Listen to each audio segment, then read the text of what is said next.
Imagine for a moment the irony of this. The year is 2026, November. Bolsonaro's son becomes president, and Lula's son goes to jail.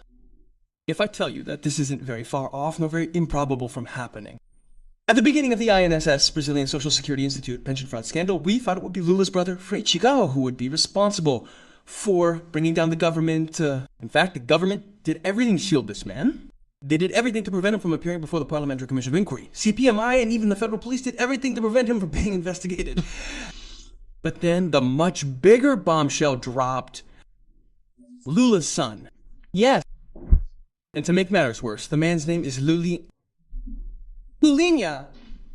is neck deep in the INSS scandal. Let's quickly remember. The guy who was arrested, who is denouncing all the crimes, who is proving everything that happened, who is even responsible for the arrest of the baldy from INSS. The bald guy from INSS, Brazilian Social Security Institute. He's the linchpin, he's the center of everything. He's the great orchestrator of all the theft that happened to the elderly people at INSS, okay? So, how did the bald guy from INSS get access to government institutions, to the ministry? What gave him so much access to be able to steal from so many people? Well, that's where LULINHA, Lula's son, comes in. The informant said that LULINHA received the $300,000 or $100,000 per month, the citizen who's here, next to the bald guy from INSS, besides having received a whopping $25 million at the beginning. All this through a company that the bald guy from INSS formed in Portugal, a company that sells the devil's cigarettes. Well, the press started saying that this was a lie. Obviously, we're going to defend Lula's son, but then new evidence emerges, new proof that shows the testimony is all true. Brazilian federal police documents show that LULINHA traveled to Portugal in first class with the bald INSS employee. The bald INSS employee was in seat 3A and LULINHA in seat 6J on Latam flight JJ 8148, both in 48, both in first class. They were going to Portugal, precisely, where the bald INSS employee's company is located, the company that pays LULINHA, who now lives in Spain. LULINHA isn't stupid. He saw that things were gonna get ugly for him, so he went to live in Spain. He fled there. The federal police have documentation proving one of the trips of Antonio Carlos Camilo Antonios, the bald INSS employee, with businessman Fabio Luiz da Silva LULINHA, the president of President Lula's son. The two traveled first class from Guarulhos to Lisbon on November 8th of last year. The federal police documents include the seat number. It even mentions the flight in question, right? Edson Claro is the one doing all the plea bargaining. This Edson Claro here is the person who's making all the confessions. Look how curious. One was sitting here in first class, and the other here. But obviously it's all a mere coincidence. Let's go. Edson Claro also said that LULINHA received a monthly allowance from Careca, around $300,000 per month. According to him, Careca also made a payment of $25 million to the president's son. My friends, imagine if this happened to Bolsonaro's son. Imagine if it was Bolsonaro's son receiving a huge sum like that, man. It would be the end of the world.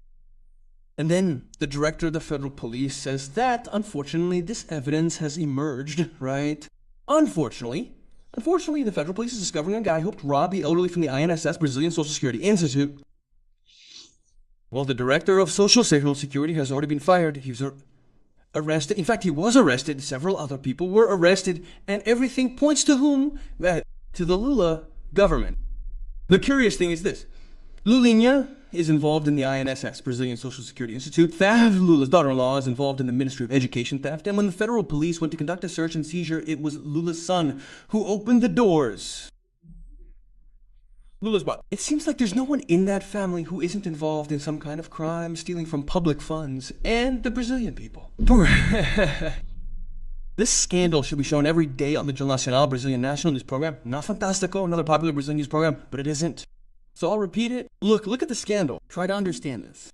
The president's son was receiving a monthly allowance from the guy who orchestrated the biggest corruption scheme in Brazil, which is the theft from the elderly at the INSS. Are you seeing this on television? Did you see this on Jornal Nacional or Fantástico? Because I didn't. It's like I have a theory. It's expected of Lula and his family to steal So when they get caught in some corruption scheme, it doesn't cause that outrage because it's as if it were something natural. You're not going to condemn a pit bull for biting someone. It's part of their nature. So it's like that with the press. Even we, it seems, we don't give due attention to this kind of fact because it's in Lula's nature and his DNA. Okay, Lula stole. What's new? He's been stealing for 40 years. He was arrested for being the head of a corruption scheme and the Supreme Court removed him from the presidency. What will happen? Nothing. Probably nothing, unless we change things like changing the director of the federal police and the president adding 2 more ministers to the Supreme Court. Then I have hope that this person here will go behind bars. Curious, isn't it? While Bolsonaro's son is growing up and could become our president, Lula's son is proving himself increasingly corrupt and may end up in prison. One president, the other in prison.